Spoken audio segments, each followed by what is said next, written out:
on Beulah. That piece of land, just to orient everyone, sits in between J.W. Powell and Lake Mary Road. So it is just north of the Fort Tuthill County Park and south of the Mount Dell neighborhood. And you can see the colored portion in the middle of this map that displays what land we own. The large purple structure in the middle is intended to be the replacement hospital for the existing Flagstaff Medical Center on the north side of downtown. And in addition to that, 180,000 square foot ambulatory care center, which will be a one-stop shop for outpatient services for the Northern Arizona region. In addition to that replacement hospital, we intend on developing the remainder of the land into complementary health and wellness development that we feel fits into a regional plan for how we can change the paradigm of healthcare in Northern Arizona from sick care to true healthcare.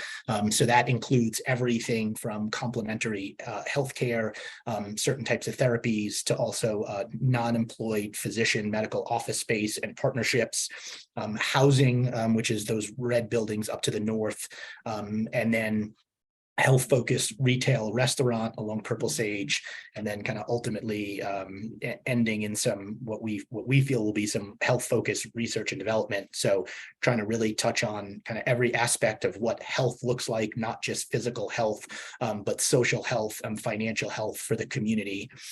So I will pause there and turn it over to Chris so he can talk about what our discussion point is for the group today.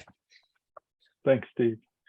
So given the acquisition of this land, things are not exactly in line or planned for this type of development. So what we have been working through the city process of doing is submitting a series of applications, everything from there, the first one, minor regional plan amendment, as there are going to be some changes to a planned activity center that is on the regional plan now, but in this area, we're making some changes to that.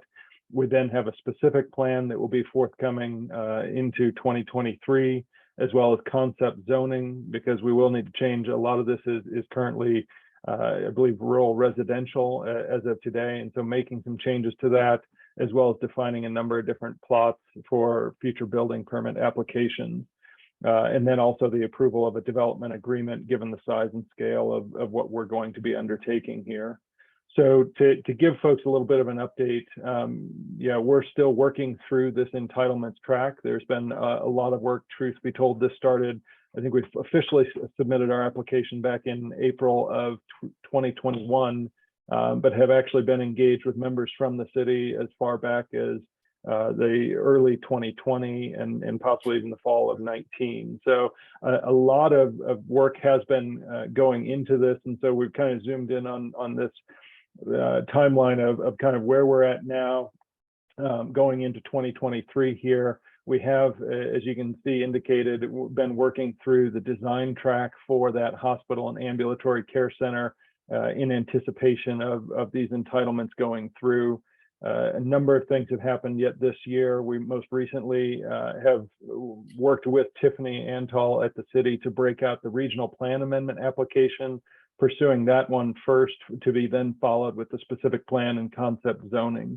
That recently got P&Z Commission approval on November 9th, and we are scheduled to go in front of City Council for the regional plan amendment on December 6th. A few of the significant outstanding items there highlighted over to the right, namely being traffic impact and mitigation that NIH will need to agree with the city on to move this forward. Obviously, moving something the size of level 1 trauma center and regional hospital, you know, for even though it's only 5 miles, it is from one side of town to the other, and that's going to make a significant impact in that southern area of our community. Fire and standards of cover with regards to fire protection mitigation, making sure that our fire department is adequately able to serve the community given this shift. One of the other changes with this is going to be a realignment of how the hospital is designed. The current hospital is spread over 5 different buildings spanning over 900 feet or 3 football fields from one end to another, resulting in very inefficient operations from a care delivery perspective and patient experience. More efficient designs and what's been, quite frankly, kind of a standard over the last several decades is vertical integration, especially with the bed tower. That will present some challenges with regards to the fire department and making sure that they have the resources needed to take care of and respond to emergencies in the building. So that is something we are continuing to work through. And then transit has been another area that we've been focused on. It's been a source of concern from the community from the beginning, and we're in the process of working with Mountain Line on a service agreement to ensure adequate transit from the opening of our ambulatory care center through to the opening of the hospital and in perpetuity at that point. I'm going to turn it over to Erica here for a little bit of a highlight. Given some of those kind of challenges and things that need to be addressed with this development of this size, it is not necessarily in our ability to provide for all of those. And so NIH has engaged the services of Gentera, and Gentera has brought Erica Mazza, a longtime Flagstaff resident and probably familiar to many of you, back here to Flagstaff to help us with the opportunities around external funding to help really make this a successful project and development for not only healthcare, but a number of aspects of the community. So Erica, do you want to provide an update or overview to the IIJA? Absolutely. Thank you, Chris. And hello, everyone. Erica Mazza. I'm with Gentera as the Vice President of Development Services. As Chris teed this off, the IIJA, are also known as the Bipartisan Infrastructure Law, just celebrated its first anniversary yesterday. And with great fanfare, with the launch of the Silver Line going out to Dulles Airport. I remember when I was a child and that was in planning. So it was great to see that things are moving forward in that regard, but also unprecedented amount of money has gone out to communities already within the first year of the IIJA. And with that, those particular opportunities and with the growth of our region, it is for us to take advantage of as many grants as we possibly can. And to Chris's point, because there is such an amazing amount of potential growth down in the southwest and southern part of the community, we really can take advantage of some of the grants that are new under the IIJA and some of the grants that are legacy grants, similar to the infra grant that the Downtown Mile was recently awarded. So congratulations to everyone on this call, because I know that pretty much everyone here has had a hand in that particular one. But that's kind of what we were looking at from that perspective, is pulling together a partnership approach like was successful on the infra grant, and assisting NIH and the development to the southern part of Flagstaff with the adequate and proper build out, multimodal, equity, sustainability, all the important infrastructure components that are within the city's policies in the current regional plan, in information and the goal setting under the big shift, and then also what the DOT is ultimately looking at. And so we highlighted a few here. I'm really looking at some of the road infrastructure from a resiliency redundancy perspective, the Beulah corridor, as Chris is going to mention briefly, bridges, the I-17 bridge, it could be potentially one. And then I know that this group has worked on the Safe Streets for All program. And so, seeing what that's going to come forward. And then as always, the opportunity to enhance our public transit services would be of great benefit to us, as many of you on the call know, have taken great advantage of past practices as well. Excellent. Thank you, Erica. So as Erica alluded to, there is a significant amount of development that is either already kicking off and underway, planned, or in the process of getting there. We have highlighted here towards the lower left, the 100 ultimately what we would be developing, about 172 of the 188 acres that we acquired for that health and wellness village. There's also a 31-acre plot just north of the airport that the city of Flagstaff owns and is working to get developed. Out to the east, we have Canyon del Rio that is already underway. If you've been down Butler and seeing some of the work there, and then ultimately a number of different, mostly residential potential developments in kind of south and west of there that ultimately will allow for that connection of J.W. Powell up to 4th Street. Also of note, there are a couple of residential developments or potential likely residential developments to the north of our property, 386 acres that is currently zoned to state residential and single family residential directly north. And then above that, 482 acres of state land that either recently was auctioned or is about to go to auction, and has some of the folks in the University Heights HOA a little nervous about what that could turn into. The key here is understanding where all this development lies and how it ties in with the regional transportation plan. So here we have a couple of items. The dotted purple lines represent what is in the current blueprint 2040 regional transportation plan. So this is a slightly different alignment of the extension of J.W. Powell up to 4th Street, and obviously a multitude of other roads, but these being the primary ones from an east to west corridor south of I-40. You can see the current alignment in the regional plan here of Woody Mountain coming down. There is a departure planned of Beulah to kind of come in and meet that before it then allows for a crossing underpass of I-17. This yellow highlighted route represents what we would propose to be a slight modification in a couple of places. This east side has already been accomplished and approved through City Council. We will, as part of our development, are planning a road network that would still allow for this underpass of I-17, allowing a more direct east to west route across the southern part, not requiring folks to go all the way down to the I-17 J.W. Powell TI. That said, we believe ultimately the fair amount of traffic is actually going to be congregating in this southern part between the airport, the regional park with Coconino County, and then, you know, should our development proceed and relocation of the hospital move, it's important to note and be clear, this is not just a community hospital to service Flagstaff and its immediate surroundings. Flagstaff Medical Center is one of only 2 level 1 trauma centers outside of the Phoenix metropolitan area. It is the only one north of Phoenix, and thus we do serve a very broad region.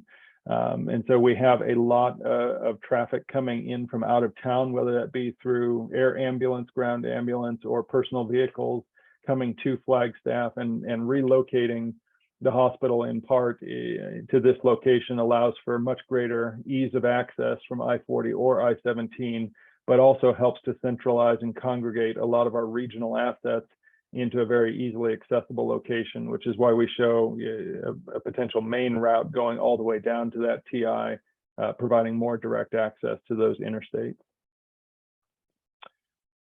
Ultimately, as we're working through the traffic impact analysis with our partners at the city, there are 2 kind of main critical areas that we've been starting to really focus in on.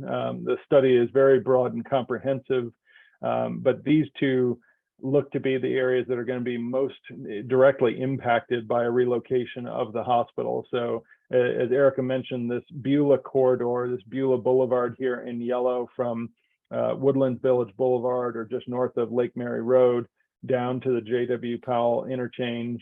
And then ultimately the interchange, while it looks small on this map from a scale perspective, this includes the roundabouts to the west, a proposed roundabout to the east, as well as widening of the bridge, and then addressing the approaches, on ramps and off ramps for the interstate itself. Ultimately, one of the reasons we're reaching out to MetroPlan and wanting to engage with you all is that regardless of whether the hospital's project as it stands today moves forward or not, that all of that development south of I-40 is ultimately going to result in this location, in this particular kind of intersection of these 2 corridors, becoming a really critical juncture for the south end of Flagstaff and making sure that traffic continues to flow. Erica also mentioned the aspects of kind of resiliency and emergency routes.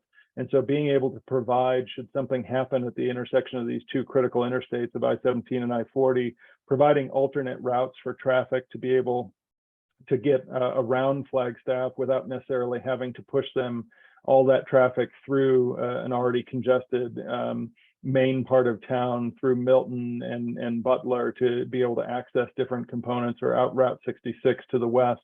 And so being able to bolster this southern end, we believe to be not only potentially a primary contributing factor of the hospital's relocation, but ultimately an imperative for the city of Flagstaff and the community.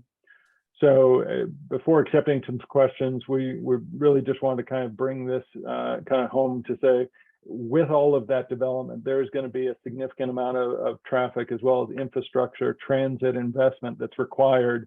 And ultimately, it's very unlikely that any of the developers, despite the sheer number that are involved in this, are going to be able to shoulder all of that mitigation requirement alone or in an effective and kind of coordinated manner. The regional nature of that southern interchange or exchange between I-17, J.W. Powell, and up Beulah ultimately is going to represent kind of a tying together of multiple different entities, from ADOT with the state to the city of Flagstaff, as well as Coconino County. And that is why we are looking to partner and work with MetroPlan to make sure that what we are looking to do through the mitigation efforts that may be required in the coming months aligns with the regional transportation plan, contribute to the stride forward update of this plan in such a way that we can maximize the local resources that are going to be brought together. We can certainly take advantage of bringing in external funding where appropriate, and be able to magnify those local resources to really benefit the community, and ultimately do this all with that health and wellness in mind. So expediting those benefits, making sure that we don't just have plans in the long term, but that we actually bring to bear timely and efficient mitigation that eases the flow of traffic and makes it for a safe and enjoyable experience for those who call this home. So Jeff, with that, or Miles, that's the extent of what we wanted to present. We're happy to take questions or anything else that we can provide as far as information here today. Chair McNulty, can I just ask first if there's any particular request from Chris or the NAH team of this group today, or of MetroPlan in particular? We don't have a specific ask in terms of something that needs to be committed to in the short term, but want to make sure that we open this conversation and dialogue. Obviously, in the near term, what we would like to do is establish a partnership with MetroPlan. This could ultimately lead to leveraging MetroPlan's ability to submit for some of these grants. Neither Genterra nor NAH are in a position to be able to apply for grants from a traffic and transit perspective, but we are more than willing to provide resources and assist in those pursuits, so that we don't want to jump to conclusions, but it certainly could be up to and including that being a lead applicant for grants in the future. Sure. Okay, Chris, could you stop screen share so that I can see, we can all see each other in the room? Mm-hmm. And Chair McNulty, did you want to open it up for questions, or just, I've got a few things I'd like to bring up for discussion, but I can wait until after questions if you like. Yeah, let's open it up for questions first. Thank you, Miles. Mm-hmm.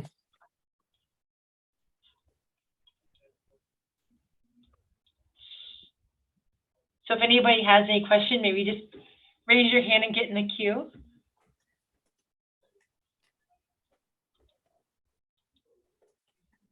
Looks like Anne's hand is up. Oh, good. Sorry, I was going through. Anne? Thank you. I had my real hand and my yellow. I was scrolling. Thanks. Thank you.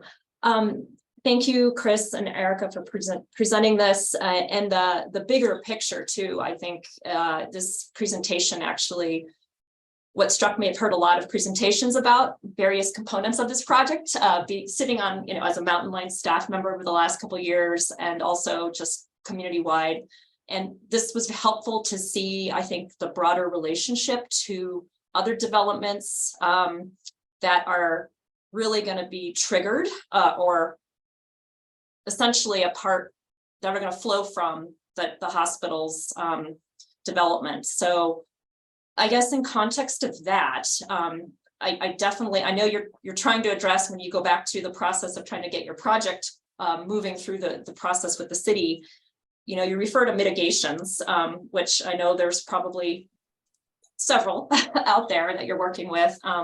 One of which is transit, when I want to just put that off in a kind of a side pocket, because I think that has some good framework around it relative to some of the draft service agreement that our agency's been working with you, my GM and your team. So I kind of want to just put that aside, but kind of go back to the broader infrastructure pieces that you spoke of, which really, I believe, is what Erica was getting at with some of these, hard infrastructure items that are needed, and not just transit per se, but really, big bridges and road widenings and road networks, some which may or may not technically fall. I don't know enough about how your TIA process is going, so which ones are exactly tied to your development or not, and how that's being calculated.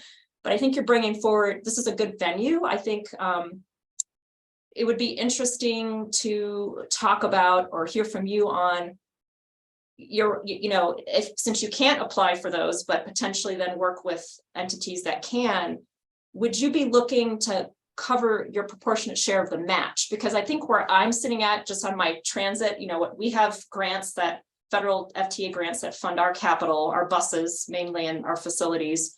But when we end up putting our minimal local dollars that we can leverage grants towards expansion items that haven't been something that's part of, necessarily, we have needs in our own agency, then we're looking at trade-offs, right? Internal discussions on how can we, help on that. So when I look at these big picture, and I would think maybe the city might be in the same position, going, well, if we went for a joint grant somehow as a community with the hospital, how do we start looking at that local match? Because you'd be asking partners to potentially trade off other priorities in the community to set aside that money to cover those grants, because they're big dollar grants. And so I feel like, again, that's a big picture conversation, probably goes above the transit advisory or technical advisory committee. But I think those are some of the key questions that, from where I'm sitting at least, would be really helpful to really hear from you on, if you're looking at a $50 million, $100 million grant, what is the, you say you can bring forward resources. Is that hard dollars? Is that you can help deliver projects if they come forward, and you'll have teams that can do the designs and things? I don't know. I mean, I'd love to hear more on that side, but I guess I'll pause right now. So thanks. Perfect. Steve, do you want to take that? Sure, I will. Thank you. That's a great question, and I think it's all of the above. So I think you were. There's obviously a lot of details to work out in that, and understanding of what that financial requirement looks like. But I think at its base level, NIH is willing to fund its proportional share of the match that we can directly correlate to our development. One of the things we've been saying since the beginning of this is that we do want to participate in these processes in a collaborative fashion, but also in a proportionate fashion. So I think that is absolutely something that we would be willing to discuss further and partner on. And then to your point about, yes, bringing resources to the table, from helping putting grants together, the engineering component of it, having our team, if need be, manage the construction process of what is given to us from a grant perspective. I think we'd be willing to participate in all of that.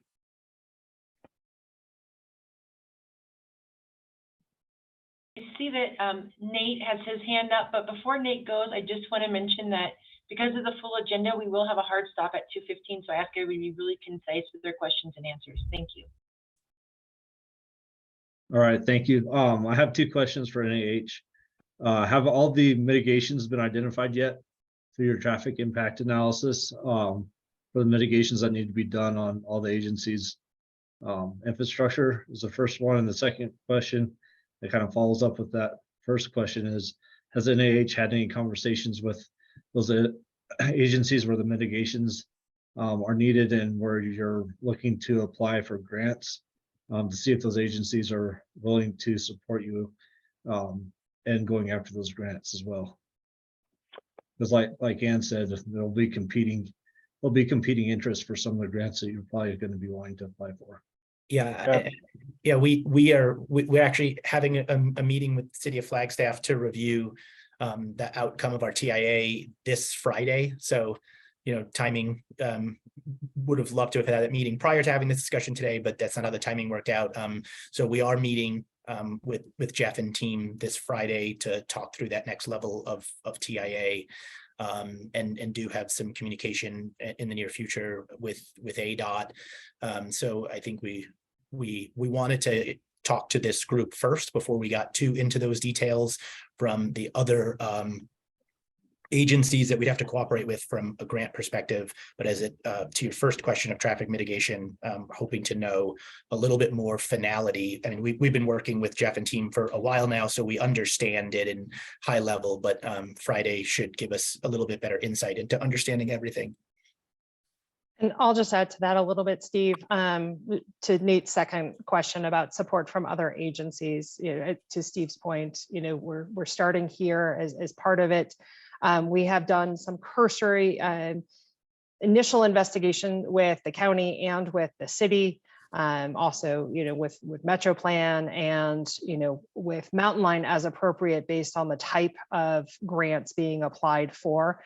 The plan is to put together a holistic grant strategy so that the trade-offs, are what they are, and the team understands what those trade-offs are, and it's identified up front. But the good news is with the IIJA is that you can make multiple applications per region. It's, we operate on the past practices of one application per region, and that is it. And this administration is really trying to put that aside, but we certainly want to support and partner and not be in direct competition. But to Steve's point, this is really where we are starting those conversations. All right, thank you for your answers. Appreciate it. And I see your virtual hand up. Is that a carryover? Do you have another question? And you're on mute. Just a related, be curious if the hospital would consider coming to the Mountain Line board. I mean, if this grant strategy, big picture comes, starts to have legs, come to our board to speak more to this aspect of it. Again, the transit agreement being kind of separate, but I don't know if they would consider that in the future. Thanks. And we would, yes.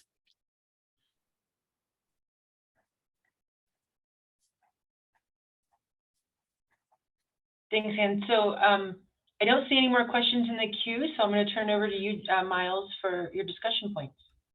Great, thank you. Well, thank you for the presentation and the discussion here today. It's obviously an incredibly important project, and there's a lot of future things to play out south of I-40 in this region. And, I'm hearing the interest in a collaborative and proportional approach on the part of NIH, and I'm hearing possible interest in NIH wanting Metro Plan to be involved in, lead, support, submit grants through this effort. And part of that reason, and I think it's a really good point I heard Chris made, is NIH isn't eligible to submit grants through these processes. It needs to be a public body. So I'm looking at that carefully, and what I want to share with the TAC, and if there are still a couple minutes before we run out of time at 2:15, I'd be happy for any insights. Metro Plan is about as small and agile as a government organization can be. So although this project and grant writing for this project are not currently in our work plan, certainly planning for this project is in our work plan. And I would need to reconfigure things to be able to allow MetroPlan to have the capacity to really be more involved in grant funding for this project. And I just wonder from the other agencies, from your perspective, mostly as planners and engineers, and your awareness of what's happening in your organizations, do you have any, and maybe the answer is no, but I mean, I'm going to try to put you on the spot. Does anybody care to share a perspective on what they see as MetroPlan's role in what we're discussing here today in terms of grant writing and some additional leadership in this area?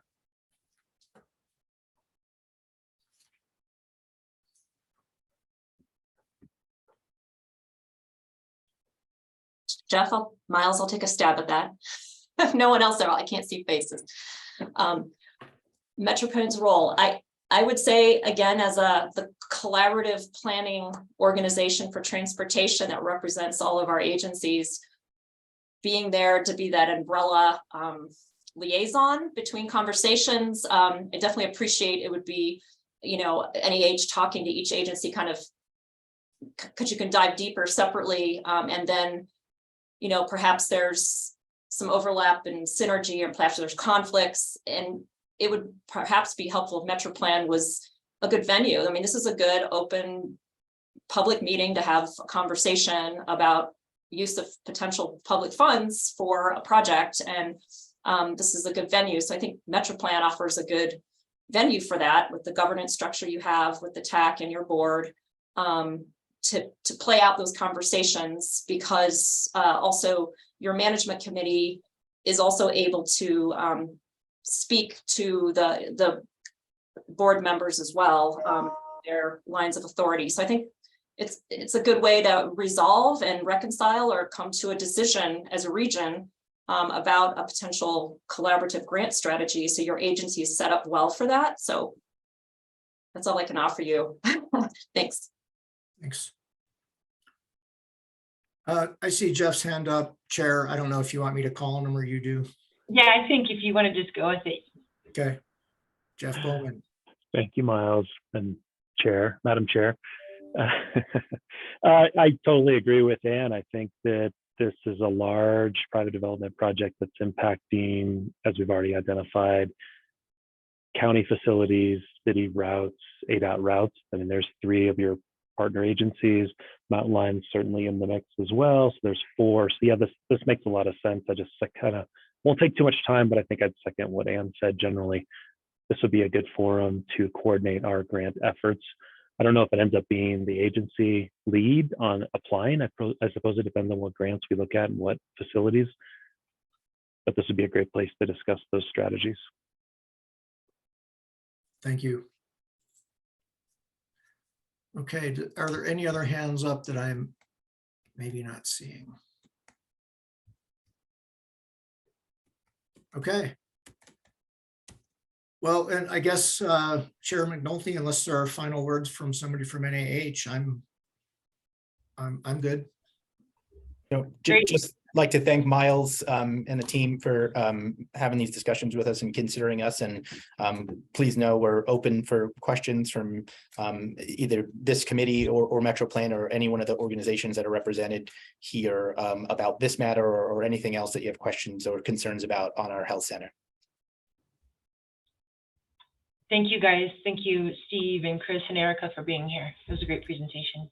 Thank you. Thank you. Thank you. Okay, we're going to move on to our next agenda item, which puts us back in the order, the agenda order, with ADOT data analytics update. Miles. Oh, and thank you. My job here is easy. I'm going to introduce Myrna and her team. Actually, it's Sonia who will be presenting and her team. Okay. Sonia, are you on the line? Absolutely, absolutely. And thank you both, Myrna and Jeff, and obviously everyone else for carving out the time for us to be on today's agenda. we truly appreciate your partnership and your partnering efforts throughout not only this collection year, but the previous collection years, and obviously future collection years, and allowing us to partner with us and just simply being involved in HPMS data coordination efforts. With that said, on this, and because we don't have much time, I will just remind everyone to utilize AZ traffic data, all one word, AZ traffic data at azdot.gov mailbox. We're trying to be organized. We're trying to have all of the COGS, MPOs, and member jurisdictions send us traffic related needs and requests to that email address, and we're trying to respond from that same email address and keep ourselves a little organized. On the next slide, I wanted to mention a couple of things. I wanted to do the right-hand side of the slide first. And again, the great job, the tremendous effort that MetroPlans put in this year so far in collecting and loading data as shown on a graph itself. Please keep up with the great work. Last week was November 9th, I believe, was an email reminder for annual call for counts that went out from our HPMS or data analytics team. Please either reply to that email indicating where your 2022 counts are available and whether data has been shared. And when it comes to your jurisdictions, work with and through them to request their replies as well. Upload to MS2 is extremely important and it's helpful. ADOT annually pays for use of that or subscription to that software, but we actually offer that to all of our COGS and MPOs free of charge to use to promote data transparency, sharing, and it helps with your transportation planning needs. Continue to use, I know we've talked with a couple of folks from WACOG and several local public agencies about use of status traffic count status map. It's very helpful. It shows you where traffic count data is missing. It shows you how current you are, and obviously where the opportunities lie for improvements. So continue to use the traffic status map. On the next slide, we all know it's a project cycle, and traffic data is used everywhere at any stage. Planning, NEPA, engineering design, construction. During the construction, data is helpful because we need to know when the construction will start, right? Is there heavy traffic in the area where construction will take place? Are there any lane closures? Do there need to be any lane closures? And then during operations, we're certainly collecting data during operations, and then maintenance. Data during maintenance helps us know the lifespan of a project and how long the project is going to be around before we go back into the planning phase and begin the whole cycle again. And on the next slide, it's a very simple, just a reminder that minimum HPMS requirements, data collection frequencies are, again, minimum every 6 years for local and rural minor collectors, and 3 years for all other roadway functional classes to satisfy HPMS needs. But again, needs of local public agencies, COGS and MPOs are much more frequent than that. And again, those are minimum requirements. Last but not the least, 3 things. Browse and visit our data analytics website. It contains many or myriad of documents that are very helpful use of MS2, creation of location IDs, also called as blue squares. How do I upload data based on the equipment I use, how to run a report, and so forth. Second bullet point gives you a link to what's called Experience Builder app. You can use it to let us know who your point of contact is for traffic data related needs and requests. And also, are you collecting this year? And you can attach your schedule for this collection year in the app itself. And last but not the least, ADOT's picking up the pace on distribution of intersection sensor survey, link to which is on the bottom of the slide. We're simply trying to better support emerging data trends, street light data, and take inventory of those intersection sensors statewide. And we do, if there is a need for that, offer assistance with integrating data collected through those intersection sensors and integrating it with MS2 modules. With that said, I'm going to turn it over to our data analytics group, and thank you very much. All right, thank you, Sonia. So my name is Lucas Murray. I'm with the data analytics group, working with Sage Donaldson with the HPMS report. And so today I just wanted to briefly talk about certified public mileage, which is a very important metric that does affect our federal funding. And so just kind of want to go over this very quickly. Certified public mileage is the sum of the mileage of all the public roads in the state. So a public road is any road that is publicly accessible. It is passable with a standard passenger car, think like a Honda Civic. It's not restricted by gates or other barriers, and it's not an administrative road. There are BIA roads and some private roads that do qualify as publicly accessible, and they are included in CPM. As far as private roads, those are rare cases, but this information is reported annually to the Federal Highway Administration, and it can affect our funds. So we do want to make sure that what we report is as accurate as it can be. Between 2020 and 2021, we actually did see an increase in CPM mileage. In 2020, we reported 66,968 miles. In 2021, it rose to 74,643 miles.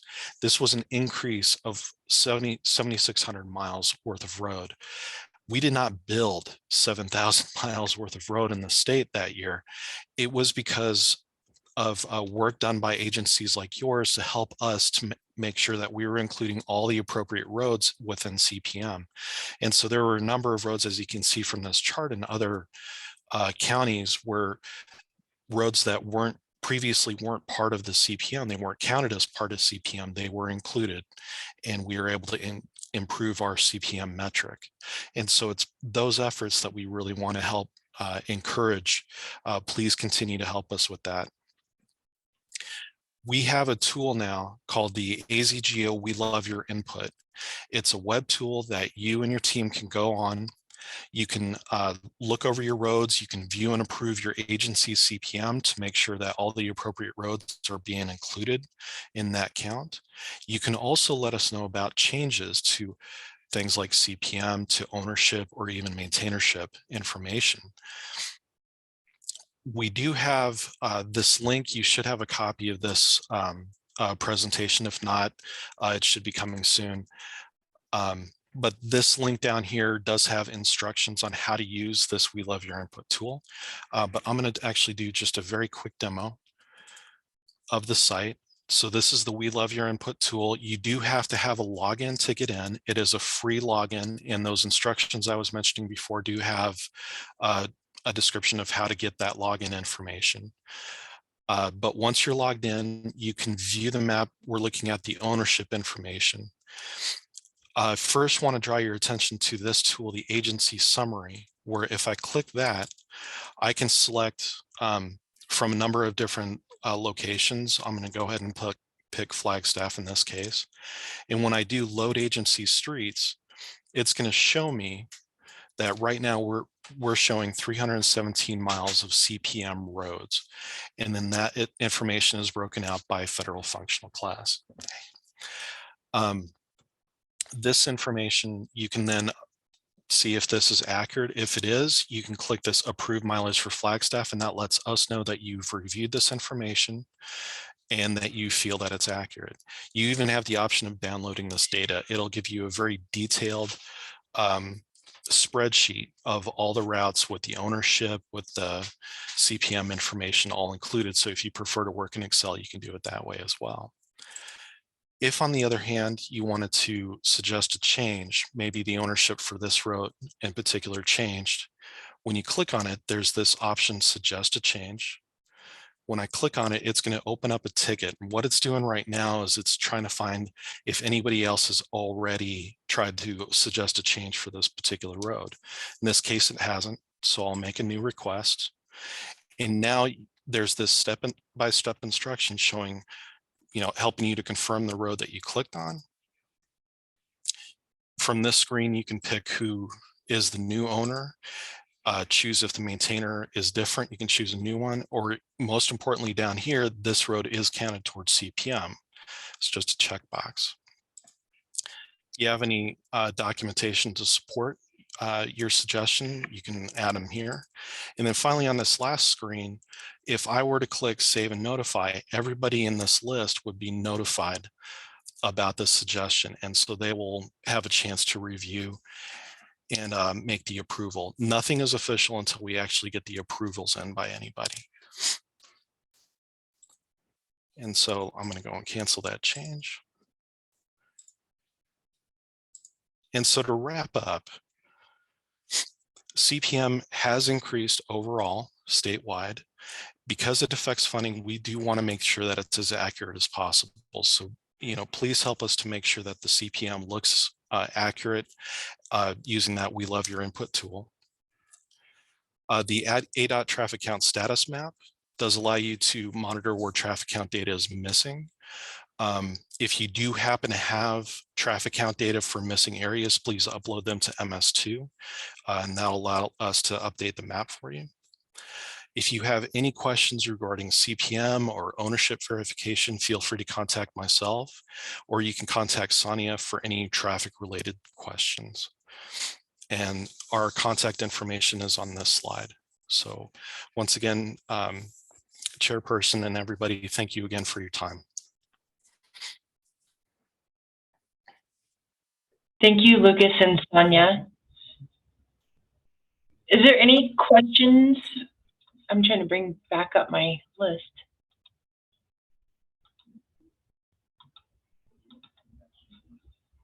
Mr. Wessel, I see you have your hand up. Thank you, Madam Chair, and thank you, Sonia and Lucas, for the presentation. For the group and for yourselves, just a couple comments. I know the city is going to be doing a number of traffic counts for various projects. Would encourage them to upload those to the MS2 site as they complete those. We are scheduled, intending to do our traffic counts in late April and May, and have received input from several agencies on counts they'd like us to include. And I look forward to working with the ADOT team on putting our list together for our FQ. The presentation mentioned street light. Just remind everyone that we did have a street light contract in partnership with Mountain Line that expired last April. And we may look at some kind of data supply, third-party data source, maybe not as extensive as Streetlight coming in the spring. And then a question I noted in your email, you wanted counts uploaded by, I think it was February 23rd. Do you want the CPM certified or reviewed by that time as well? That's a very good question. Yeah, if possible. Okay. To verify, yeah. But of course, we'll work with you on the timeline if you need an extension than that. Thank you.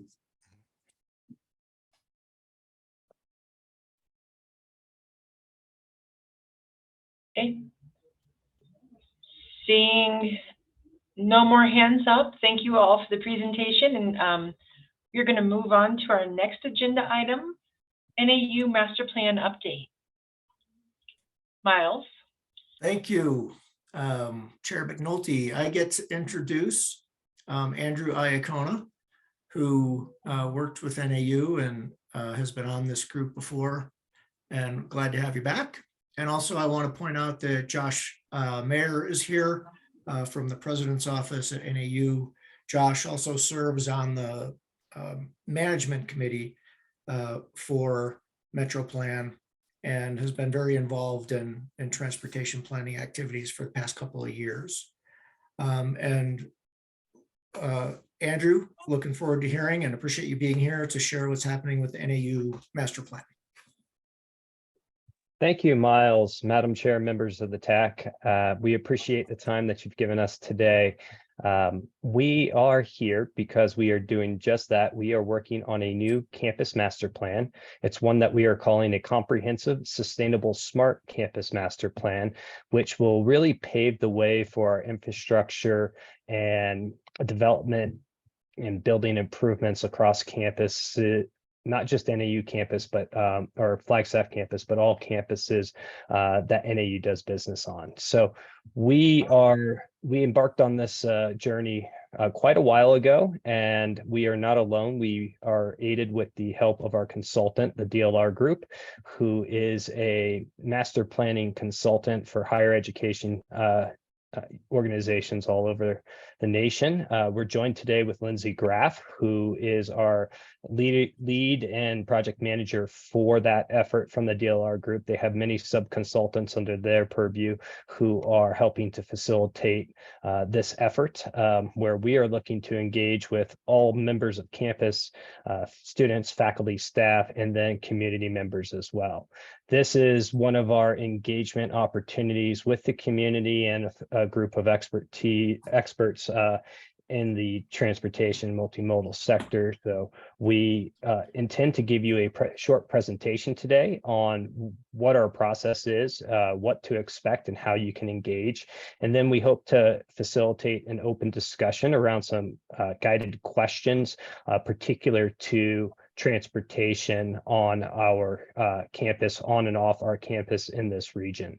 So without further ado, I'd like to hand it off to Lindsay, who will lead us through a short presentation. And I believe she'll also want to share her screen. Thanks, Andrew. Awesome. Yes, I would love to share my screen. So let's see. Perfect. All right. And as Andrew said, Lindsay Graff, I'm a planner at DLR Group, which means I get to work with colleges and universities across the country to think about what is next. I'm really excited to be doing that in Flagstaff with NAU.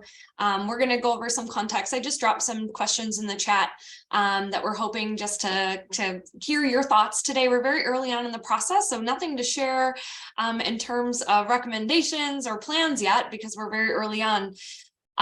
First of all, let's just kind of take a step back and understand what is NAU doing and maybe why. So number one, a campus master plan is really this opportunity for an institution to say, how does the physical environment need to change to do all of the things that we want to achieve as part of a strategic plan?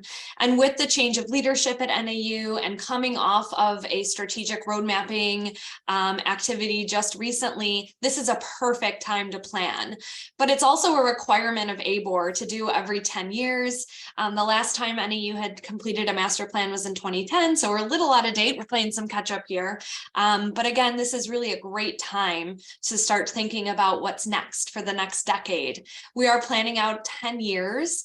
And as Andrew said, this really will become a tool for the university to think about what is the development that will happen over the next decade. And that definitely includes building projects, addressing some deferred maintenance, of course, but also things about circulation and open space and infrastructure, all the things that make up the environment. This is also just a really cool time at NAU to go out and start asking people, what do you think about NAU today and how could we improve NAU? So we've been meeting with lots of different folks, both on campus as well as off campus, to just take the temperature. Again, we only get to do this planning once in a decade. So this is the opportunity to kind of connect the dots on what those needs are.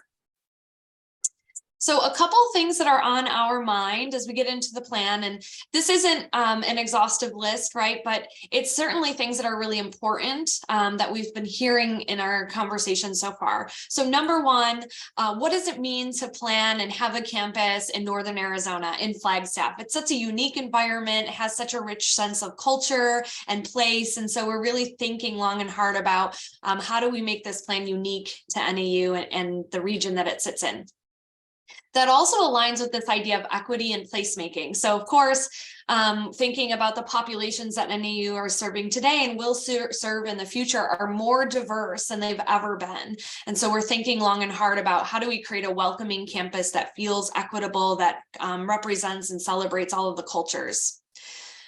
In higher education, I get to work in higher education all day, every day. So I am just a nerd about this, but I will say, coming out of the pandemic or being pandemic integrated, things have changed more in higher education in 3 years than they have in 3 decades, maybe 100 years. So when I say this is a good time to plan, I mean it. I think we're far enough disconnected from kind of the height of where we were in the pandemic with everyone being at home to understand what are some of those good ideas that we learned through the pandemic that we can continue with. So work from home and remote learning, right? How does that show up on the campus? And then how does it impact how we're using the physical space? So that's really exciting. We want to just be really clear. We're not reinventing any past planning. For the last 12 years, NAU has been busy doing lots of other plans, landscape plans, climate action plans, sustainability plans, mobility plans, lots of things, space plans. And so we're taking all those great ideas and folding them in. What needs to be rethought will be rethought, but the campus master plan is the overarching document. I just want to mention also, we have Kimberly Horn on our team as a sub-consultant that's looking specifically at mobility on campus, and they've done mobility planning at NAU in the past. And so they're really going to be guiding that conversation as we move into recommendations. As Andrew mentioned, yes, we're looking at Flagstaff, but we're also looking across the state and all those NAU locations. One kind of unique thing to NAU's plan is that we're calling it a smart campus master plan. I haven't really worked on a ton of those yet that have connected it to its name yet, but essentially what it means is there's this layering in of technology on top of recommendations. So we're partnering with Dr. Burrell, who's the CIO at NAU, about what is a smart campus master plan. In fact, we had this amazing retreat over the summer that brought in folks from campus as well as industry partners like Microsoft and Dell and Apple and kind of really cool people to think about what does a smart campus mean. For a transportation perspective, some of the ideas that came up are, can we have kind of smart parking garages that can monitor where there are spots and what levels before you get into the parking structure, right? We see these pop up in municipalities. They're slowly making their way into higher education, but how can we create a more seamless and frictionless campus experience? We mentioned some of the things about circulation, open space, of course. There is definitely a piece of sustainability and climate responsiveness. NAU has just completed a climate action plan that's pretty aggressive in terms of the commitments to carbon emissions. And so all of our recommendations align with that planning. And our last but not least, community dynamics, right? Again, tying back to that first bullet, it is so important to reach out to the community, which is precisely why we're here. And we're working with Josh to really get in front of lots and lots of community groups as we move through this process, not only in the beginning, but as we move through the plan, so we can share back what we're learning and what we're recommending. As Andrew said, yes, it's true that we have started this plan a while ago. However, we started right when everyone was going back for the summer. So it's been a slow start. We're pedal to the metal now that folks are back on campus. And so we've been there many weeks doing lots of different focus groups. The idea is that at the end of this year, we're going to have all of our focus groups completed. We'll have our set of goals so that when we move into 2023, we'll actually be able to start putting ideas onto paper. paper. And again, we'd love to be able to come back and share some of those things with you all as we come along so that we can get some feedback from the group, with the final approval happening in October of 2023. So we still have about 11 months left in this long process. There is a steering committee for the project. It's made up of administrative leaders, academic leaders, student services leaders, of course, facilities, and they provide us direction. The advisory committee that approves the plan at the NAU side is the cabinet. But then there's also lots of focus groups, and those are, again, both campus and community that will provide us input. The idea here is that you all have to love the plan so much that you implement it, right? As consultants, we go away at a certain point. So we really want everyone to feel like they kind of have ownership and have been able to touch the plan in some way. Another cool thing that we have is a website. So this is our digital home base. We keep this updated with everything that's going on, both in our focus groups and our engagement, but also questionnaires and different surveys. And so I'll drop the link in the chat in just a second, but please feel free to always come back and visit this site if you want to know what's happening. There's a form that you can write in if you have different ideas that come up or want to connect with Andrew or I throughout the process. But again, this is a tool for you all to use. You can also share this link out with whomever you want in the community. All right, so over to you all. So we're thinking a lot about this idea of planning alignment. There's lots of different elements that go into a plan. And so part of this is doing a little bit of research. We've done a big, massive data request on the university side, but we're also, sifting through plans as well from the community side. So thanks for being a good resource and a one-stop shop for a lot of these plans. That's made it a little bit easier. But the idea is that we're really interested in understanding how do these plans align with what are some of the recommendations that may be mutually beneficial, or maybe there's some areas that we need to coordinate on. So with that, we'll lead into our discussion questions. And I'm not sure exactly how much time we have, but you can use the chat. You can unmute and let us know. We'll go for as long as you have time, and then are happy to follow up with folks after the fact if needed.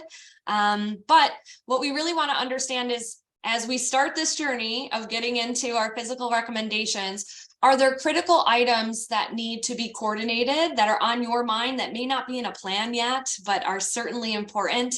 And then just from your perspective, what are some of the challenges that prevent the community from accessing the campus? We've heard a lot about parking on the campus for community members, so happy to hear about that today as well. We also are looking for some of the good things. So what are the kind of strengths of having NAU in this region, right? Thinking a lot about just what a large scale academic institution can bring in terms of research or community research or just community services. And then if you could kind of have an opportunity for the planning project of one thing that you'd love to see NAU do, we'd love to hear from you on what that would be. All right, so I will stop talking, and who would like to start? Miles, you unmuted. Oh, now you muted, so now you're doing the opposite. There we go. Okay. No, I'm actually, I prefer to listen to others on the chat perfect. at this point. Thank you. Yeah, no problem. All right, anybody else? I'm gonna put the website in there. I'm going to start because no one else has jumped in. Thanks, Michelle. You're welcome. I think I put in the chat, and I believe you already are. I know I've met with a few of you already, but we are working on the regional plan update, which includes scenario planning and some other modeling. So I think there's a great opportunity there. I know CJ Perry with our IT, the city's IT, has done different presentations to council about making us a smart city. So I don't know if you've talked with him, but if you haven't, I'd love to get you guys connected. Okay, it sounds like you're on board. Good. Yeah, I think we can probably have a more intentional meeting, but I believe he was at our Smart Campus retreat. Josh or Andrew, you may know that. He was at least on the sign-up sheet. Oh, perfect. That's great. That's good. And then just as another opportunity, as I know that I think I heard Andrew say that you're looking at kind of all of NAU's and holdings. So with the NAU parcel out by the JWP corridor, as we start to do that JWP specific plan, it'd be great to bring you all in because that's going to be a great time to get feedback on that. Yeah, thanks for saying that. We totally agree. We're in our data gathering section of the plan. So that means we're hearing all these amazing ideas, and many of them touch the kind of these remote areas of campus that have not been fully realized yet. So absolutely. Madam Chair, what's the timing of that? When you would want to bring us in for that discussion of the JWP corridor plan? Andrew, it's a great question. We are still kind of working out the scope, but I would think in the next, we're going to council in, I think the date is January, to get a change order to actually get that under contract with Swabeck. We're going to be in a position to kind of hit the ground running. So I could see mid to late January starting that conversation. Cool. That's great. And just for Metro Plan people, I have a feeling we'll also bring that to you as an introduction before we start that. Great. Was anybody involved in with NAU the last time they did their plan about 12 years ago? And that's great. And Jeff. Okay, great. Awesome.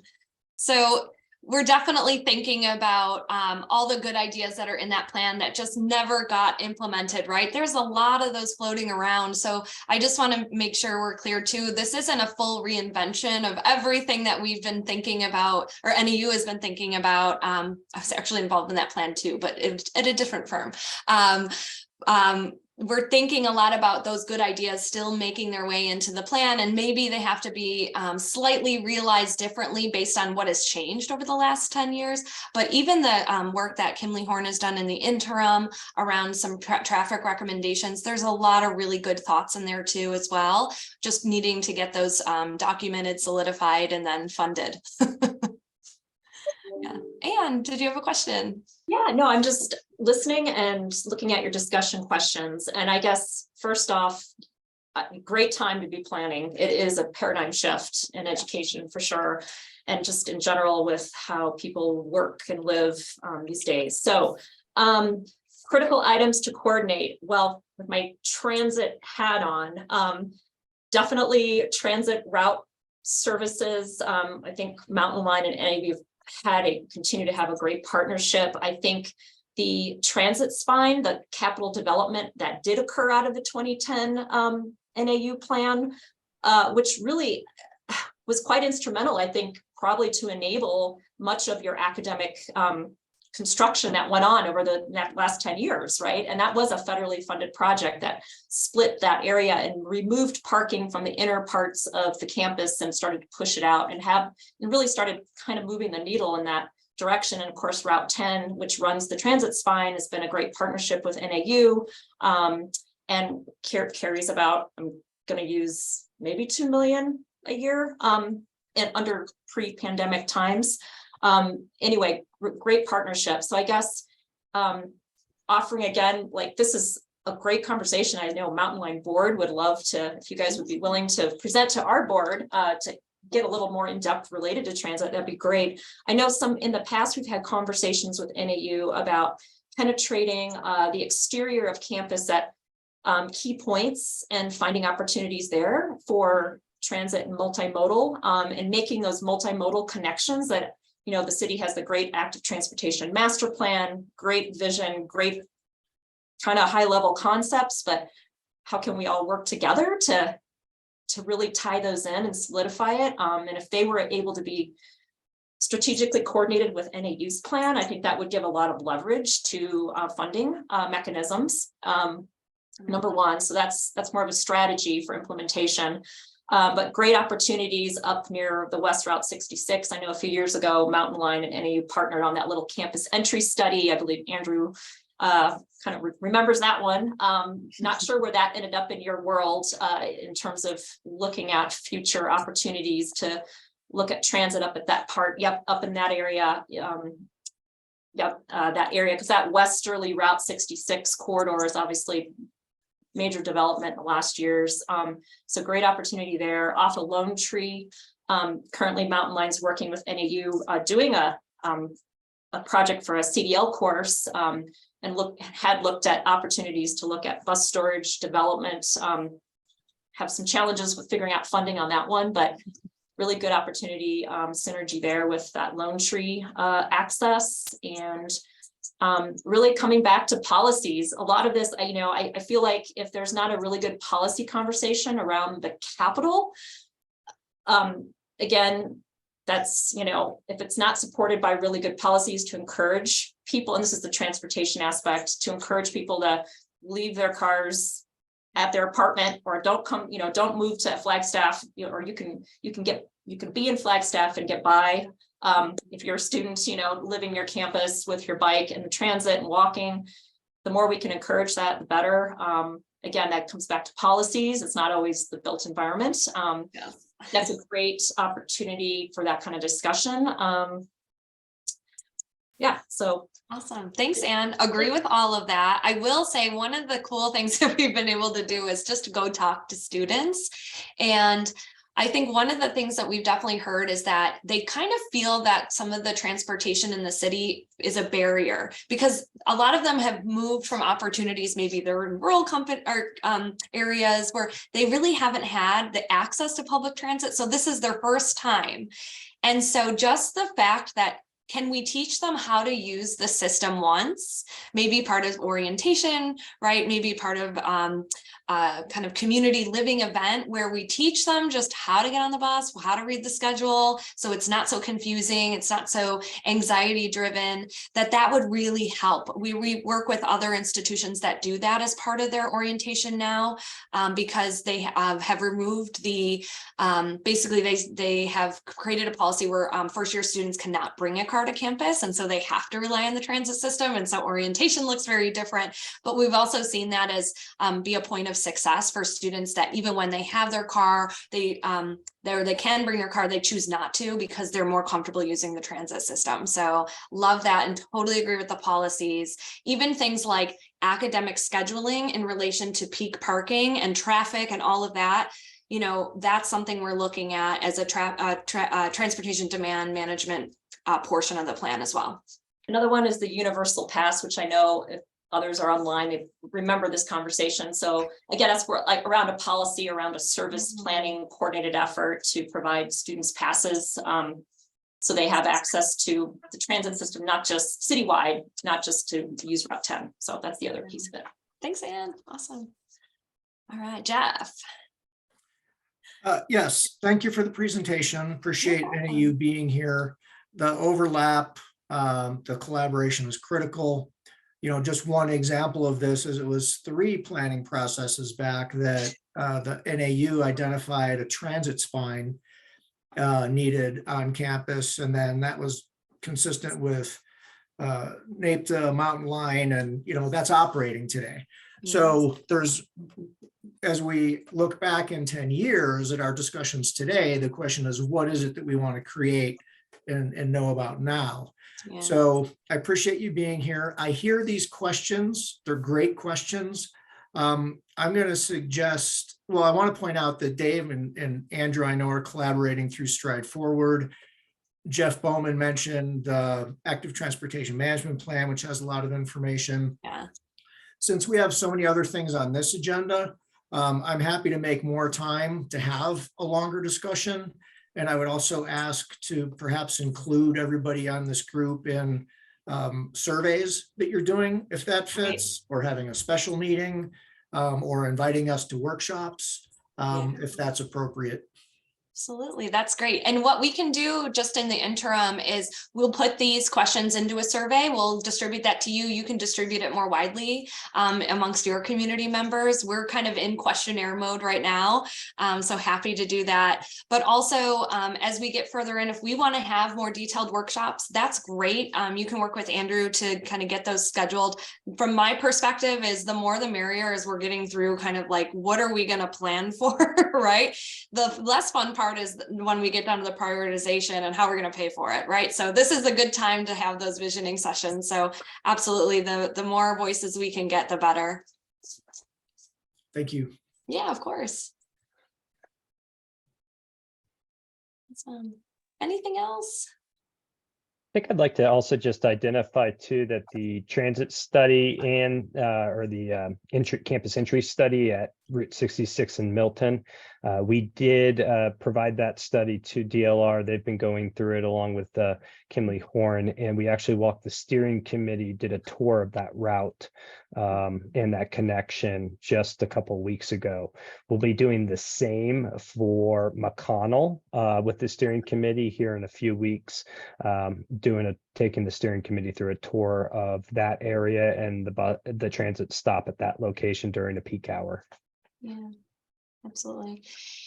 There's lots of opportunity for that site on Milton, right? Actually, I was just joking with some of the folks, that site has many names, right? The CVS, the buffet, the Chinese restaurant, the entry site, right? It's been called so many things. And when I first started, I'm like, how many edge conditions do you have, right? It's all that one section, but it speaks to a lot of energy and opportunity for that site. So as we're getting through our process, we like to say, we like to work the process, meaning we put all the ideas out there, and part of the decision-making and part of the participatory process is to say, when we look at the whole, what are the highest and best needs for that space? So all ideas right now are on the table, and that's really part of this exciting part of the process, is to see what makes the most sense there. So thanks for your time today, everyone. Sounds good. All right, I'll stop share. Jay, thank you for that presentation. I look forward to further collaboration. All right, we're going to move on to Proposition 419 and 420 project phasing. Miles. Okay, and again, I get to introduce somebody who is going to present, one of our member agencies, the City of Flagstaff, Jeff Bowman, and I think Trevor Henry will be sharing information with us on what's happening with 419 and 420. Thank you, Miles. Yeah, this is Trevor's presentation, but he had to run to a stormwater meeting, which tends to be pretty high priority these days. Some spruce wash stuff kickoff. So I am going to do this for him, and we'll see how it goes. Let me share screen.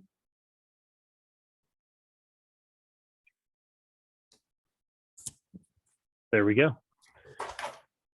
So for a lot of people, this is probably a decent amount of review for the first couple of slides. So for this group, maybe we'll go a little bit quicker than we would go for the board.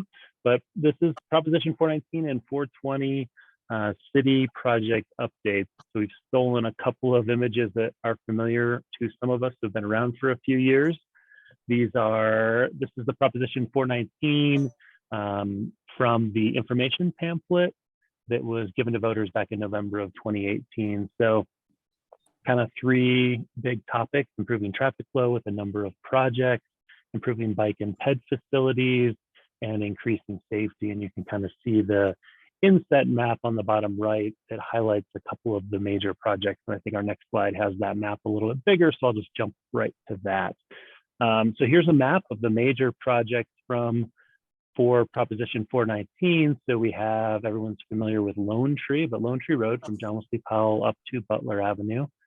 Butler Avenue widening from roughly I-40 to the top of the hill at Sonoa Heights. We have this partnership opportunity where the Proposition 419 funding is about 40% of the construction cost of 4th Street, turning into John Wesley Powell. And you can tell there's an old map because we've been adjusting this alignment. Over here, southern part of the city, this is John Wesley Powell, the airport segment. And then of course, West Route 66, which also is envisioned as a partnering opportunity with ADOT and private development to both extend the 5-lane section and do some intersection improvements along that section. Proposition 419, a major component is the standalone ped, bike, and safety improvements. All of those previous corridor projects have all of the pedestrian and bicycle improvements included in them. These are the standalone projects. The map is fairly busy, and this continues to evolve. I mentioned in the chat, the Active Transportation Master Plan was recently approved by the City Council, and that is actually adjusting this project mix. And I don't think we have a new comprehensive map that I can show for here, but we do have some mapping that's getting updated for the ped and bike projects. But this gives you an idea of the scale and the distribution of these projects. Again, this came from that literature from the ballot measure give you an idea of scale as well. 11 miles of new sidewalks, 34 miles of bike lanes, 15 miles of foots, and a whole bunch of at-grade crossings and bridges and tunnels, bridges or tunnels are envisioned through the 20 years of Proposition 419 ped and bike funding. The other portion of the transportation tax that was passed by the voters in November of 18 was Proposition 420, and this was a standalone project for connecting Lone Tree Road over the railroad tracks to Route 66. Fairly short segment, but quite expensive. One of the really nice and beneficial pieces of this is that we can bond for this project, so we don't have to wait till year 20 to build this. And all of you know, we're under design and actually looking to break ground in the spring. So we're just months away from seeing activity out here on this project, Proposition 420. So here's a map of where those are. And so the piece that we're actually working on right now, again, is this teal line is Proposition 420, the Lone Tree Overpass. We've actually combined the piece of Lone Tree Road that's in Proposition 419, which starts here at Butler, and we're going south down to approximately the Sawmill intersection, which is also the Mountain View Connector Foots terminus, which we're going to connect into. So this will not be built all at once, but it is all one design project. This allows this northern piece to be a lot more effective if we can continue those intersection improvements on Lone Tree to the south a little ways. So again, should be seeing some activity here just 3 months, 4 months, really soon. So that's all the review. Here's the part that may be a little more interesting. We were asked to provide an update on some of the projects that we're currently working on. So we started with Proposition 419, and these are the bike and ped program projects that are underway. And we noted kind of their status at this point. So recently begun protected intersections along the Butler corridor. So we were asked by City Council to take a look at the protected intersection concept at a couple of existing intersections, and those are Beaver in Butler and San Francisco in Butler. So that if those studies move forward and look promising, right now they're in the study phase. I think we're trying to get to about 15% design, so we're calling that study. We have WSP on board, and they have started into that. So that concept of protected intersection would potentially change the Beaver Street configuration, the San Francisco Street configuration to match what we're going to build at Butler and Lone Tree and Sawmill, Lone Tree and Franklin. So we have a kind of a whole corridor of protected intersections if we can afford these and if they look like they're feasible for these locations, because these are Beaver and San Francisco would be retrofits. It's a fairly tight condition there. For bike lanes, what we're currently working on, and it's kind of combined with that protected intersection study. Many of you know we have some trial or test separated bike facilities on Beaver Street and Butler Avenue. Both are causing us a lot of issues with maintenance. Ongoing maintenance, especially in the winter, is very, very challenging with these temporary configurations. Staff actually recommended, with support of the Transportation Commission, this summer to remove both of these, or to remove the Butler Avenue Butler trial. City Council asked us to keep them in for another year to see if we can improve operations and see how things go. So that's where we're at. We're pushing through another winter on Butler and Beaver, but long term, we'd like to see those change from the curbed separation that we have today with the temporary parking curbs to actually widening the sidewalk out to 11 feet for more of a traditional permanent separated bike facility. So we're looking at the feasibility of this, and a big part of that is how much would that cost to change that section of temporary pilot separated bike facility on Butler to a permanent. So 15% design on that is just beginning as well. On the Foots program, we have a handful of projects. Fox Glen, this is a Foots trail that comes out of the back of the Fox Glen Park and takes you over towards the Canyon Del Rio area. Planning, this is in planning, may even be some pre-design going on. Mountain View access, I mentioned that with the map. This is the connection of the foot system from the intersection of Lone Tree and Sawmill. It goes over the Rio, down Hoskins Avenue, kind of up the hill into the back of the cemetery or the Mountain View dorm on campus. So a really cool connection. If you ever take a look at a larger map and you know the area, lots and lots of students live in the Sawmill area, and we continue to see more student housing development or student housing oriented development in that area. And they all walk in on Franklin, which doesn't have great facilities for sidewalks at least, and bike facilities are minimal. And actually, if you look at it, it's kind of a triangle. It's a much longer route to walk in on Franklin and then San Francisco Street than it will be to use this new connection on Mountain View. So having that connection built and open, I think we'll see a huge shift in how pedestrians from especially the Sawmill area get onto campus. Schweitzer Mesa is a foots trail that's on kind of the toe of the slope or a little bit higher than that, coming from downtown and connecting over to essentially the Schweitzer and Turquoise roundabout. So really neat connection from downtown over to that roundabout. And then of course we have foots trails from there all the way into Buffalo Park. So a missing segment. It's been designed and we're still sorting through costs. We hope to be under construction, but as we've seen with many things, I think we're 40 or 50% over now. Our latest engineer's opinion of probable cost is 40 or 50% over what we're budgeted for and what we thought the engineer's opinion of probable cost was just a couple of years ago. So scrambling to try to make that one happen this coming year. And then the Sawmill Trail is a small segment that takes you from that recently completed, or maybe it's still partially under construction, student housing project on the east side of Sawmill Road down into the wash down below, into the Sinclair wash foot. So a cool little connection that we're working on right now. Crossings, first crossing that's underway, or first enhanced crossing for 419 is Butler and O'Leary. O'Leary Street is somewhat mid block on Butler between San Francisco and Lone Tree. It's we're looking to improve O'Leary as a bit more of a bike corridor, and part of that improvement will need an improved crossing at Butler. So we're just getting started, actually scoping. I'll call it study because we need to figure out what type of crossing we're going to build there, and then we'll jump right into design. And again, we're just about to grab. I think we're going to go with our on-call engineering firms. So we're like weeks away from jumping into that one.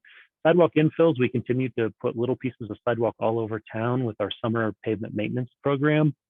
Very successful because we're getting lots of little pieces built for fairly low cost on those. So really that's becoming a really cool program for us. I think this is my last slide. So 419 projects that are not ped and bike. Here's what we have going in the current program. Of course, Lone Tree I mentioned from Butler to Sawmill is under design, and that's that connection to the 420 Lone Tree overpass, which is Butler to Route 66. Just kicked off design this week on what we have been calling Butler improvements or Butler widening. So again, that's I-40 to Sonoma Heights. Kicked off design this week, so that's really exciting. John Wesley Powell, Michelle mentioned this earlier, we're in the planning stages working on that Canyon del Rio to Juniper Point piece. Some alignment changes from the regional plan were approved by council early this summer, and we continue to work on that one. We have some pretty exciting developments going on with the adjacent property owners. So making good progress on that. There's a lot of interest in that project from those adjacent property owners. More to come on that for sure, but really encouraging. We did not expect that project, Proposition 419, 20-year funding source. We did not expect to be working on that project in this first 5 years of the program, but it looks like we're going to be right in the middle of it here quickly. Buell University realignment, and that's finishing up. We're actually doing property acquisitions. I would probably call that 100% designed. We're going to City Council on December 6th with the guaranteed maximum price. And if we can get council's approval for that in December, we will be well underway with that this spring. Future program, just a couple of things that are in the 5-year program. West Route 66 intersections. As I mentioned before, that's a partnering. I think we have $1.35 million in fiscal year 24. Looking for guidance on that with your study as you get that underway this next year. And then John Wesley Powell airport segments. Actually, the first piece of design is in fiscal year 25. So we have almost everything that was on that simplified 419 project map either underway or in the next 2 fiscal years. So lots and lots of kind of front loaded with that program. And that was my last slide. If you have any questions, happy to answer them. But that's your update on 419 progress.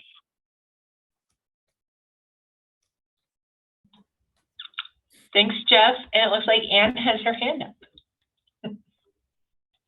Thanks, Jeff. Great overview and amazing progress. I know you guys are working on full steam ahead. I guess I'd love to hear, well, actually, would love to see if you would consider presenting to Mountain Line Board just this exact update kind of on the status of the bike ped type projects. Mainly the crossover is, our understanding is 419 is the local match for the first mile, last mile grant that Mountain Line received from FTA. And so I guess I'm kind of assuming somewhere in here, some of those funds are covering some or portion of projects. And I guess we'd love to hear kind of how they're going. So that's something you'd consider, that'd be great. Yes, we'd be happy to do that. Would you like us to focus more on first mile, last mile? Because I didn't get in any of that kind of detail with this presentation. No, the high level's great. And you could just kind of just point out, yeah, you know, like the sidewalks or maybe some, I know it's bike ped on certain components. So yeah, whatever you feel, just, I think it's the broad overview so that they just know that, you know, the work's making progress. So Happy to have Trevor do that, or me if he's not available.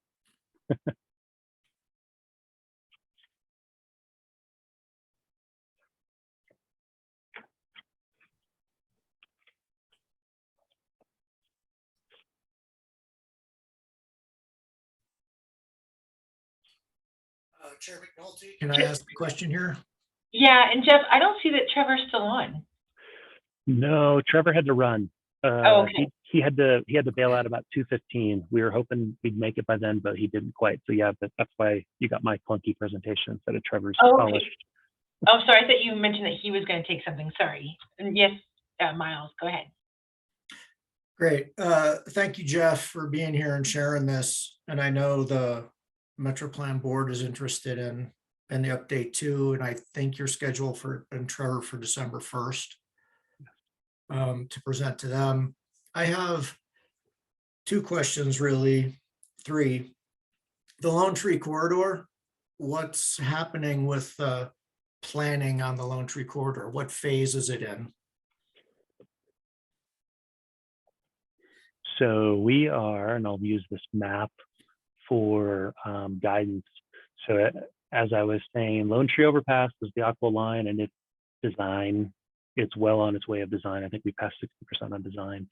We've also worked on the piece of Lone Tree down here to Sawmill. And the rest of the segment at this point is still relying on the Lone Tree corridor study. It's becoming quite dated, but we're still relying on those pieces. And I'm looking at the 5-year plan to see if we have Lone Tree, those other segments, even in the 5-year program, because I don't think we do. I think they are outside of, I take that back. We have Lone Tree, Butler to Pine Knoll, about $12 million in the 5-year program. And we have $10 million for Lone Tree, Pine Knoll to John Wesley Powell out in year 5. So we have another $22 million out, you know, but it's pushing out towards that 4 or 5 years away. So we haven't really started any work specifically on those segments yet. So we obviously are tracking your PEL work for that very low southern section. Thank you. And then I know you're referring to this map from the public education on 419. Do you have any new maps that have been created on where the projects are more specifically? I don't believe we do. Okay. And then I just want to confirm, as I read the slides, it looks like the items under construction in 419, and I'm not referring to 420 and the Lone Tree Overpass. In terms of anything at the construction phase is sidewalks. in in numerous locations. But is anything else under construction, or has anything else been constructed? No, I don't believe so. At this point, we are months away from Lone Tree Overpass turning dirt, and we are months away from Beulah University. Both are, I mean, as soon as the weather breaks in the spring, two major projects. Those will total, over $100 million kicking off here in the spring. Okay. Great. Well, thank you for the information and for answering the questions. Sure thing. And is your hand up for a new question, or is it carryover? It was actually related to Miles's question related to Lone Tree, something for the city to consider. That, as you said, you have a very old Lone Tree corridor plan, and some great start at the top end that I know you're working on. Wondering how you did the Butler, which you just kicked off the Butler fourth corridor scoping, which has a public outreach component to it. Don't know if the city would consider that for that Lone Tree corridor. And I don't know how this ties to the Pell effort that Metro Plan is working on with Mandia, but I think, holistically, you want to look at the whole corridor together. So just a suggestion, it was a great scope that the consultant just got started on that had those pieces, kind of bringing it together and getting some public feedback during that process. So just a suggestion for Lone Tree. Thank you. I'm glad. Yeah, we've been evolving our process, and we are also pretty happy, the city, with how Butler has gone so far. We've got a lot of public involvement in this first phase of design as well. So we've done a lot of the internal stuff, working with you, Mountain Line, working with ADOT, some of the private parties along that section, and lots of public involvement up front so that we can hopefully have a really clear design effort to work all the way through to 100% and build, and instead of what kind of has been turning us a bit sideways on our path with some of these other projects with late input and contradictory direction from different parties. So yeah, that's more of a new strategy for us, or new process, and so I'm glad you're liking it, because that's yes what we would plan to do as well with Lone Tree.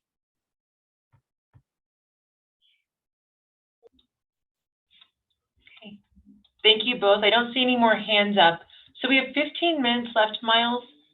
I know that you mentioned that we need a little bit of time for the Rural Transportation Advocacy Council, and that we also needed to get the elections done today. Should I reorganize anything to make sure? Is there something of major importance?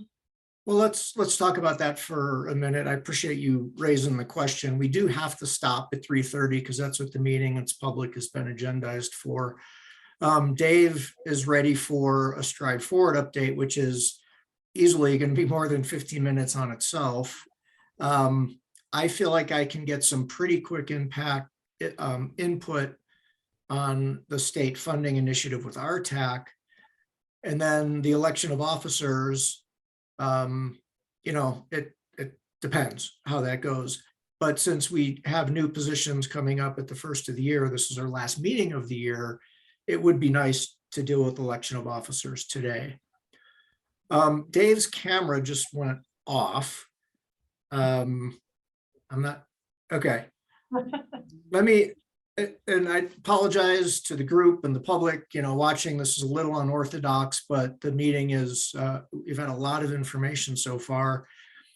Dave, are we in a position where we need action from the TAC, or is it more we're sharing information? It's mostly sharing information. Why don't you take care of those other two items? And I think I can be relatively brief to give them a heads up on the information we're sharing, and then we'll get it out to them in other formats. Okay. Thank you. So Chair McNulty, if it works for you, I'd like to quickly then go to the Rural Transportation Advocacy Council funding. Yes. And Mandia, could you put that staff report up on the screen for us?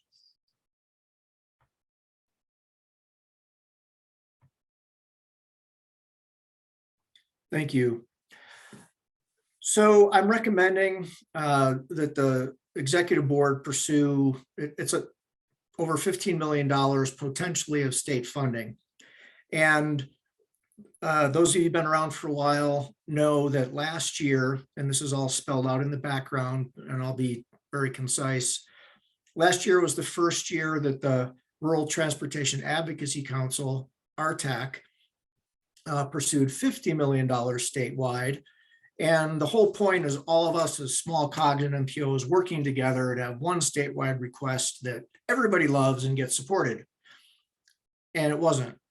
So this year, RTAC and their board are looking at it again, and actually looking at, instead of asking for $50 million statewide, $300 million statewide, or somewhere in between. And it's a policy position for the RTAC board of directors. What we need to do is be prepared. If they say go for 300, we need to be prepared to know where we want to put that money. Metro Plan needs to put together some maps that go into the statewide request with 11 other or 10 other organizations. So there's a bit of coordinating to do. I've done some work with staff at the city and county over the past few weeks. And if you would scroll down a little bit, Mandia, I think I outlined some bullets there, very simple. Thank you. And the idea here is the Lone Tree Corridor, 2.6 million. That's what we asked for last year after going through a process with the TAC and the board as to what priority projects were. What I'm proposing is we leave our TAC, the Lone Tree Corridor as a project at 2.6 million. But then we recognize the issues with flooding and flooding mitigation that both the city of Flagstaff and Coconino County face, and anything above the $2.6 million that we might get would go to those projects. And working with staff, the city of Flagstaff could look at $3 million for some of their projects on Highway 180, Coconino County, 10 million.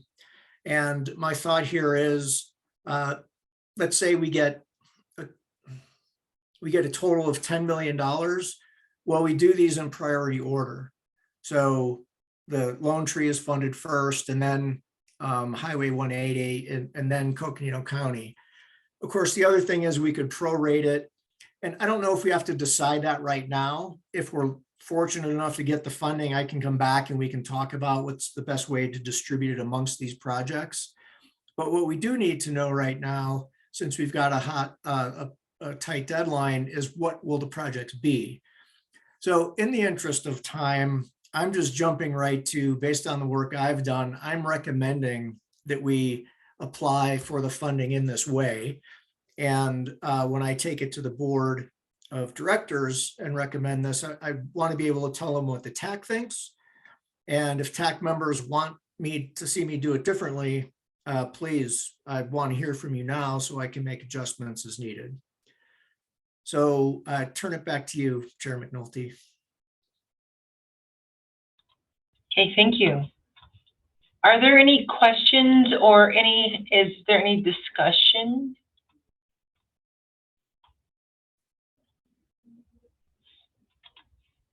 So I'm not seeing any hands up. And Oh, sorry. And go ahead. To be brief, great idea.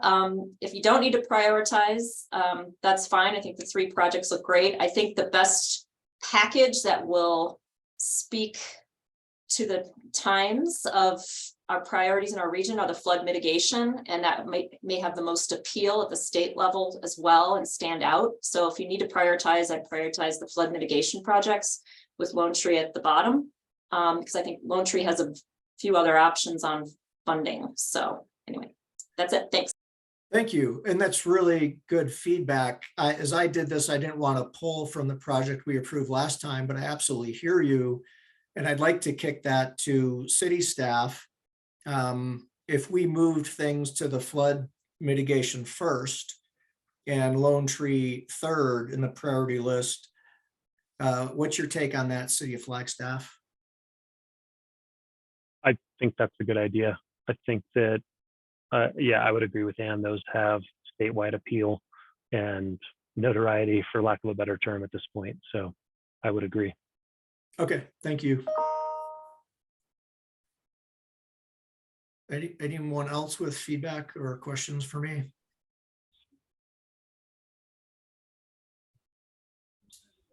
All right, Madam Chair, that's really what I needed. I know it was quick, but thank you. We got it done. No, thank you. All right, I'm going to reorganize. We're going to move to item G, election of officers for 2023. We need to elect a new chair and a vice chair. I will throw out there that I am willing to stay on as the chair if anybody wants to nominate me, but if anybody else wants to volunteer, I would happily nominate them as well. So we'll leave it to the body.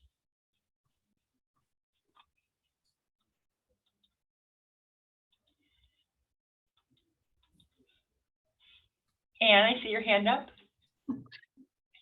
Michelle, I think you're doing a great job, and you're just getting started. So if it's possible, it sounds like that can happen. If you wanted to be the chair again, I would fully support that. I would accept that. Does anybody want to second that? I see Jeff's hand up. Thank you, Mr. Bauman. I would second that nomination. And Nate, I see your hand up. I just want to make sure that you didn't want to either nominate yourself or have any other. No, I was going to second that nomination as well, but I do have a question. I know before the TAC did a rotation of agencies. So City of Flagstaff would be a chair, and say county would be a co-chair, and then the next go around it would go county chair, and then ADOT co-chair, and then there'd be a rotation. Are we not doing that anymore? It sounds like, is that correct? Yeah, I can answer that. When we reworked the bylaws, when we became Metro Plan and became independent, we took a lot of those requirements out and kept it more flexible for people to serve as they saw fit. Okay, cool. Okay. So I'm going to pass that. I guess I have to pass it as a motion, correct, Miles? Yes. Okay. Would anyone like to motion to approve the nomination of me, Michelle McNulty, as the chair? I think So you've got it, if I could. second. Yeah, I think you just need to call for a vote. The motion Okay. and second are on the table. Thank you. All right. All those in favor say yay. Yay. Hey, Yay. Yay. Any opposed? All right. Well, that's official. I'm official. Thank you all. And now we need to nominate a vice chair. Who would like to be the co-pilot with me? I'll volunteer or nominate myself to be vice chair. This is Nate again. Okay. I'll second that. This is Anne. Thanks, Nate, for offering. Yeah. All those in favor say aye. Aye. aye. Yay. Aye. Aye or yay. I guess I gotta find a one. And any opposed? Okay, that's official. Thank you. Yeah, thank you. Thanks for volunteering. Yeah. So we're gonna move strive forward to next month. And then did you want to go over the executive board agenda, Miles? Yeah, I don't know if you can scroll down to it if you want to, or click on the link. You've seen everything at this meeting today. We have a couple of our board members moving on.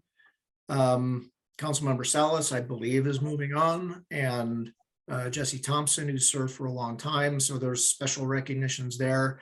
Other than that, you've heard all of this because Dave's going to share information on Stride Forward electronically, and ADOT's going to provide an update on Milton 180, which this body received 2 months ago. So I don't have really any other news for the executive board meeting. Okay, thank you. And then Miles, items from Metro Plan staff? Yeah, I think we're good. I want to share that we did offer a position and had an employee accept. So we have a transportation planner, Sandra Tavel, who's going to be starting December 12th. Sandra's focus is going to be on creative local match and grant writing, which of course is really important this day and age. So look forward to having her join us. And we also still have the transportation demand management position opened. That's great news.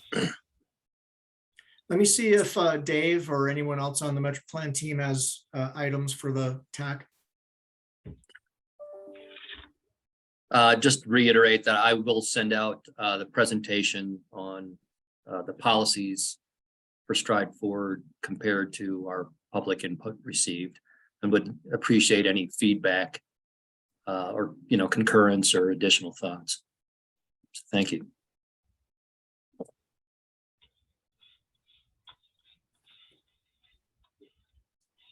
All right, and then any future agenda items, Miles? None that I need to discuss with the TAC at this point. But I'm open to hearing from the TAC on things that they want to see on the agenda.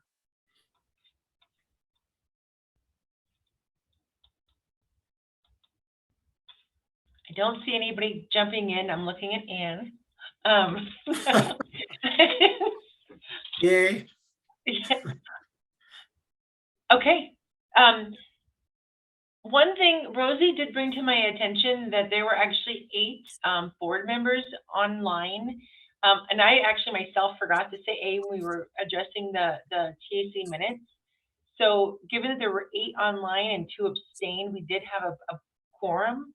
So I think we can count those minutes as approved. I just want to make sure this is the appropriate way to do that, is just mentioning it to everyone.